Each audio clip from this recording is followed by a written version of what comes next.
should always be encouraging, should always actually strengthen the position of the diaspora as a living bridge.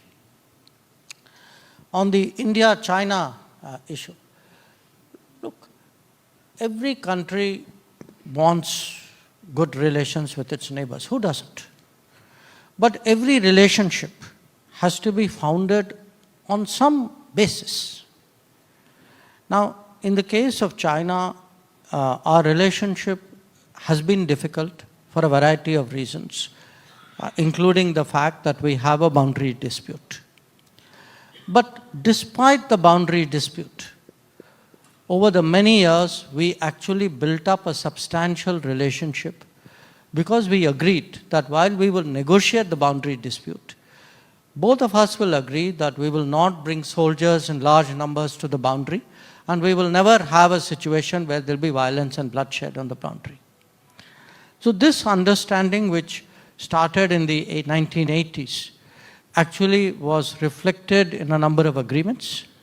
And those agreements gave the relationship the stability on the basis of which, in other areas, the relationship went forward. So, there was trade, there was investment, there was tourism, there was exchange of people in different walks of life. Now, unfortunately, for reasons which are still not clear to us, these agreements were broken in 2020. And we actually had violence and bloodshed on the border. So this is not a question of you are spending money on the China border which would be better spent on Indians. My first duty to Indians is to secure the border. I can never compromise on that. So we are today, we are still negotiating with the Chinese. I talk to my counterpart. We meet from time to time. Our military commanders negotiate with each other.